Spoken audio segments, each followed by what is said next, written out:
Hello প্রিয় ছাত্রছাত্রীরা, আজ শুরু করছি উচ্চ মাধ্যমিকের 2016 সালে রাষ্ট্রবিজ্ঞানের এমসিকিউ ও এসএকিউ প্রশ্ন উত্তর শুরু করছি। প্রক্সি যুদ্ধ কৌশলটি ব্যবহৃত হয়েছিল প্রথম বিশ্বযুদ্ধে।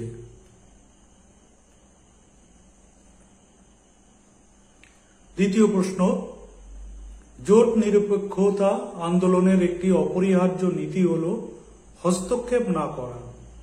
তৃতীয় হল এক মেরুকেন্দ্রিক বিশ্বের প্রধান দেশ হল আমেরিকা। 4 নম্বর প্রশ্ন, পঞ্চশীল চুক্তি স্বাক্ষরিত হয় কোন সালে? উত্তর 1954 সালে। 5 দাগ, ভারতে 1991 সালে কোন প্রধানমন্ত্রীর সময় বাজার অর্থনীতির সূচনা ঘটে? উত্তর নরসিমা রাও। 6 123 123 এগ্রিমেন্ট স্বাক্ষরিত হয়েছিল 2007 সালে। পরের প্রশ্ন, সম্মিলিত জাতিপুঞ্জের বর্তমান সদস্য সংখ্যা হল 193। পরের প্রশ্ন, সম্মিলিত জাতিপুঞ্জের অর্ধ আইনসভা হল সাধারণ সভা। পরের প্রশ্ন, আন্তর্জাতিক আদালতের বিচারপতির সংখ্যা হল 15 জন। পরের প্রশ্ন, ইউএনও এর প্রথম মহাসচিব ট্রিপ ভি লি। 11 ক্ষমতা স্বতন্ত্রীকরণ নীতিটির মুখ্য প্রবক্তা মন্তেস্কু। 12 মার্কিন যুক্তরাষ্ট্রের আইনসভার নিম্নকক্ষের নাম হল জনপ্রতিনিধি সভা। 13 দ্বিতীয় পরিচ্ছেদ হল স্বাধীনতার অপরিহার্য নিরাপত্তা, একথা বলেছেন লর্ড অ্যাক্টন। 14 মার্কিন যুক্তরাষ্ট্রের আইনসভাকে বলা হয় কংগ্রেস। 15 একক পরিচালকের একটি উদাহরণ হল মার্কিন যুক্তরাষ্ট্রের রাষ্ট্রপতি। 16 আমলাতন্ত্র হল স্থায়ী শাসন। 17 ভারতের রাষ্ট্রপতি 3 ধরনের জরুরি অবস্থা জারি করতে পারেন। 18 ভারতের অ্যাটর্নি জেনারেলকে নিযুক্ত করেন রাষ্ট্রপতি। পরের দা, কেন্দ্রীয় মন্ত্রিসভা দায়িত্বশীল থাকে পার্লামেন্টের কাছে। পরের প্রশ্ন, রাষ্ট্রপতি কর্তৃক লোকসভায় কতজন সদস্য মনোনীত হন? উত্তর 2 জন। পরের প্রশ্ন, পঞ্চায়েত সমিতি হল পঞ্চায়েত রাজ ব্যবস্থার দ্বিতীয় স্তর। পরের প্রশ্ন, 73তম সংবিধান সংশোধনের মাধ্যমে তপশিলি জাতি, তপশিলি উপজাতি মহিলাদের জন্য আসন সংরক্ষণের ব্যবস্থা করা হয়েছে। পরের প্রশ্ন, জেলা পরিষদের প্রশাসনিক প্রধান হলেন সভাধিপতি। এটা ভুল করবে না, সভাপতি না, কিন্তু সভাধিপতি। পরের প্রশ্ন, পশ্চিমবঙ্গে পৌর আইন প্রণীত হয় 1993 সালে। এবার এসএকিউ, দেতাঁত ও ঠান্ডা লড়াইয়ের মধ্যে পার্থক্য। দেতাঁত বলতে বোঝায় দুটি রাষ্ট্রশক্তির মধ্যে পারস্পরিক দ্বন্দ্বের পরিবর্তে পারস্পরিক সহযোগিতামূলক সম্পর্কের উন্নতি ঘটানোর প্রচেষ্টাকে। অন্যদিকে ঠান্ডা লড়াই হল প্রত্যক্ষ যুদ্ধের পরিবর্তে যুদ্ধের উত্তেজনাপূর্ণ উদ্বেগজনক পরিস্থিতি, অন্যভাবে বলা যায় মতাদর্শগত যুদ্ধ। পরের প্রশ্ন, দ্বিমেরুকেন্দ্রিক রাজনীতি বলতে কি বোঝায়?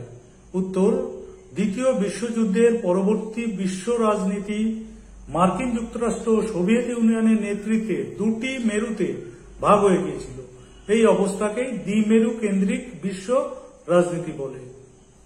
3 নম্বর, জোট নিরপেক্ষ মতাদর্শ কোন ভারতীয় রাষ্ট্রনেতার মস্তিষ্ক প্রসূত? এটি হল জওহরলাল নেহরু।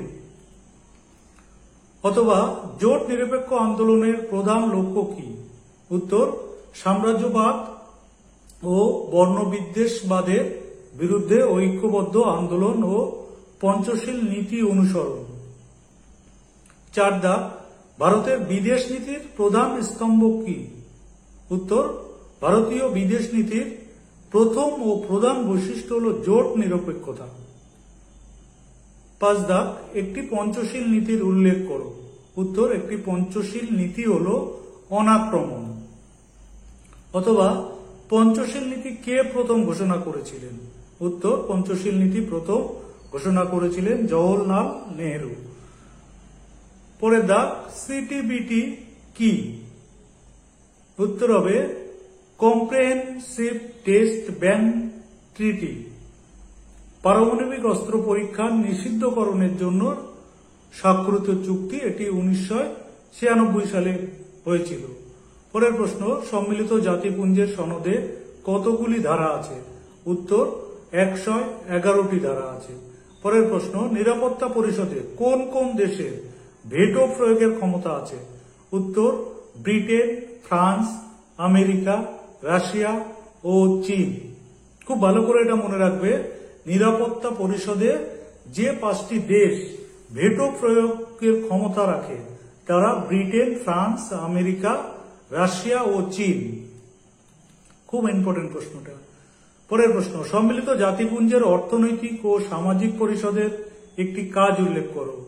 উত্তর, কৃষি ও খাদ্যের উন্নতিকল্পে এই সংস্থা গবেষণা চালাবার ব্যবস্থা করতে পারে।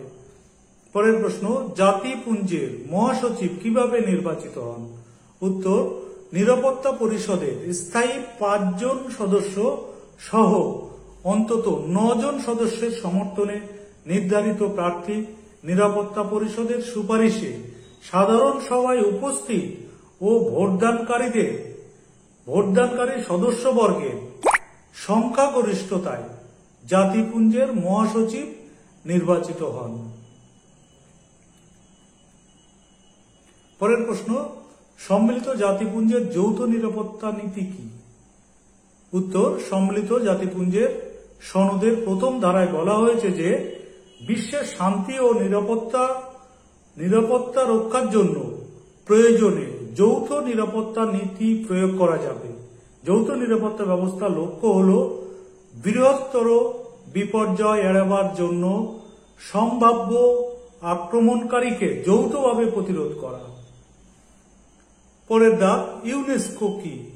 উত্তর হলো United Nations Educational, Scientific and Cultural Organization. জাতিপুঞ্জের শিক্ষা, বিজ্ঞান ও সংস্কৃতি বিষয়ক সংস্থা। এর কেন্দ্রীয় কার্যালয় প্যারিসে অবস্থিত। খুব গুরুত্বপূর্ণ প্রশ্নটা। পরের প্রশ্ন, দ্বিকক্ষ বিশিষ্ট আইনসভার পক্ষে একটি যুক্তি দাও। উত্তর, আইনসভার দ্বিকক্ষ বিশিষ্ট হলে উভয় কক্ষে আলাপ আলোচনা এবং তর্ক বিতর্কের মাধ্যমে সুচিন্তিত ও জনকল্যাণকামী আইন প্রণীত হতে পারে। পরের প্রশ্ন, অর্পিত ক্ষমতাপ্রসূত আইনের সংজ্ঞা। উত্তর, অনেক সময় আইনসভা কিছু বিশেষ ক্ষেত্রে আইন প্রণয়নের দায়িত্ব শাসন বিভাগের হাতে অর্পণ করে। সেই ক্ষমতা বলে শাসন বিভাগ প্রণীত আইনকে অর্পিত ক্ষমতাপ্রসূত আইন বলে। পরের প্রশ্ন, রাষ্ট্রকৃত্য বা আমলা কাদের বলা হয়?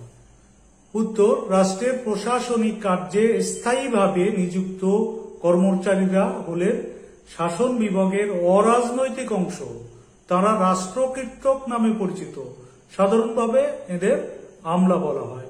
পরের প্রশ্ন, ভারত রাষ্ট্রের সাংবিধানিক প্রধানকে? উত্তর, ভারত রাষ্ট্রের সাংবিধানিক প্রধান হলেন রাষ্ট্রপতি। অথবা পরের প্রশ্ন, রাজ্য আইনসভার নেতাকে? উত্তর, রাজ্য আইনসভার নেতা হলেন মুখ্যমন্ত্রী।